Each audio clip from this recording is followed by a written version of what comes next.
శ్రీమాత్రే నమ. జై గురు దత్తాత్రేయ నమ. ఈ వీడియోలో మనం కర్కాటక రాశి వారికి మార్చి 15 నుంచి 21 మధ్యలో జరగబోయే వార ఫలాలు పరిశీలించినప్పుడు కర్కాటక రాశి వారికి ప్రధానంగా గురుగ్రహం ఈ వారం అంతా కూడా వ్యయస్థాన సంచారంలో సొంత నక్షత్రమైనటువంటి పునర్వసు నక్షత్రం మీద సంచారం వల్ల తన యొక్క ఫలితాలు సంపూర్ణంగా గురువు యొక్క ఫలితాలు పూర్తిగా మీకు రావడం జరుగుతూ ఉంటుంది. అదే గురువు వేరే నక్షత్రాల మీద సంచరించినప్పుడు ఆ గ్రహాల ఫలితాలు ఇవ్వాల్సి ఉంటుంది. అందువలన ప్రస్తుతం మీకు ఈ గురువు యొక్క సంపూర్ణ ఫలితాలు ఈ కర్కాటక రాశి వారు పొందుతారు. దాంట్లో ప్రధానంగా షష్టాధిపతిగా వ్యయస్థితి అంటే రుణాల నుంచి విముక్తి లభిస్తుంది. అది గతంలో మీరు ఎవరికన్నా ఏదైనా చెల్లించవలసి ఉన్నా, ఎవరికన్నా వివాహం చేయవలసి ఉన్నా కంప్లీట్గా బాధ్యత మీరు నిర్వహిస్తారు. అలాగే మీరు గతంలో ఆగిపోయినటువంటి మీ ప్రయత్నాలు, విద్య ఏమన్నా అసంపూర్ణంగా మధ్యలో మిగిలిపోయి ఉన్నా, ఏదో ఒక డిగ్రీ చేసి ఇంకొక డిగ్రీ పోస్ట్ గ్రాడ్యుయేట్ చేద్దాం అనుకున్న వాళ్ళు ఈ సమయంలో ప్రయత్నం చేయడం వల్ల దాంట్లో ప్రవేశం అది ఈజీగా దొరుకుతుంది. ఒక మంచి గురువు కూడా లభించడం వల్ల మీ డాక్టరేట్ లాంటిది తొందరగా పూర్తి అవడం జరుగుతూ ఉంటుంది. ప్రధానంగా సంతానం కొరకు ప్రయత్నం చేస్తున్న దంపతులకి మరి సంతాన పరంగా మీరు వైద్య సహకారం తీసుకుంటే ఈ సమయంలో సంతానానికి కూడా అవకాశం కలుగుతూ ఉంటుంది. అంటే ఒక విధంగా భాగ్యాధిపతి కూడా గురువు అవటం వల్ల, గురువు వ్యయ స్థానంలో ఉండడం వల్ల పుణ్యక్షేత్రాలు దర్శిస్తారు, గౌరవప్రదమైనటువంటి వ్యక్తులను కలుసుకుంటారు, తల్లిదండ్రులను సత్కరించడం కానీ, వారికి సౌకర్యాలు కల్పించడం కానీ, వారికి ఏదైనా ఒక పుణ్యక్షేత్రాన్ని తీసుకెళ్ళడం కానీ, ఏదైనా ఒక విహారయాత్రకు తీసుకెళ్ళడం కానీ జరుగుతూ ఉంటుంది. అంటే ఓవరాల్గా చాలా సాంప్రదాయంగా ఉండడం జరుగుతూ ఉంటుంది. ఖర్చు విషయంలో కూడా చాలా మంచి ఖర్చులే జరుగుతుంటాయి. పుణ్య కార్యక్రమాలకి, పిల్లల చదువుకి, వివాహాలకి, పుణ్య కార్యక్రమాలకి జరుగుతుంటాయి. ఇక ప్రధానంగా అష్టమ స్థానంలో 3 గ్రహాలు సంచరిస్తుంది. అందులో కుజుడు పంచమ దశమాధిపతిగా అష్టమ స్థానంలో కుజగ్రహ సంచారం అక్కడ ఉన్నటువంటి రాహుతో కలియడం వల్ల వృత్తిలో కొన్ని నిందలు, అపవాదులు వచ్చే అవకాశం ఉంది.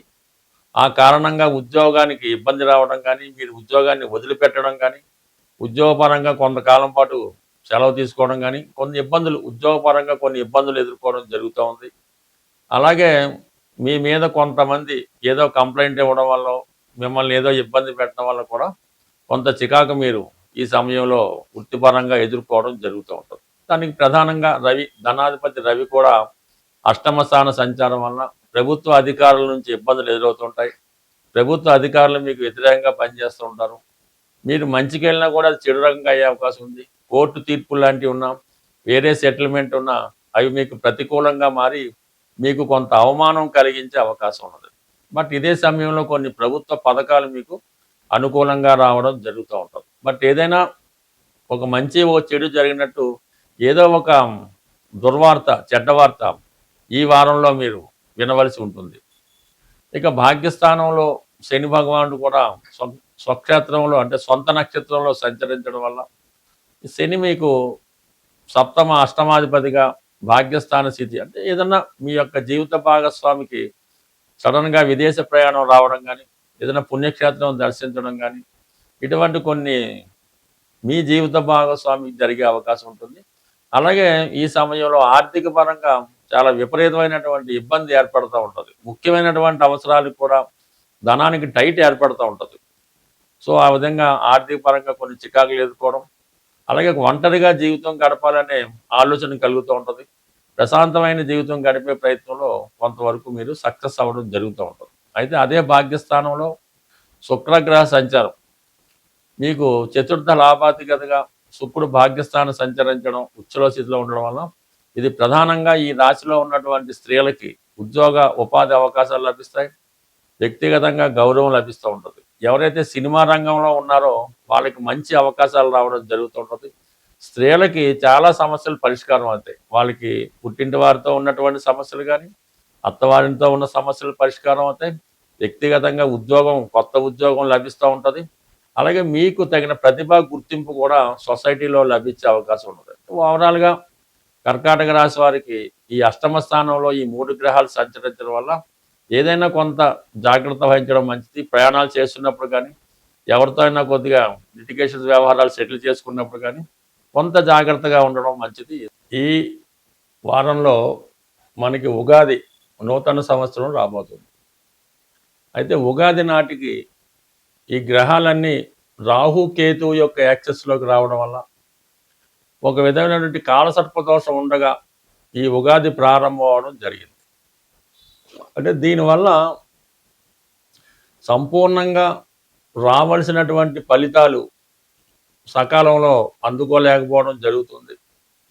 కొన్ని అనుకోని ఇబ్బందులు, సమస్యలు వ్యక్తిగతంగా, అంతర్గతంగా అటు దేశాల మధ్య విభేదాలు రావచ్చు, రాష్ట్రాల మధ్య విభేదాలు రావచ్చు, రాజకీయ నాయకుల మధ్య విభేదాలు రావచ్చు. కొన్ని అనుకోని సమస్యలు ఈ ఉగాది ఈ కాలసర్పదోష ప్రభావం వల్ల సంవత్సరం అంతా ఏర్పడే అవకాశం ఉన్నది.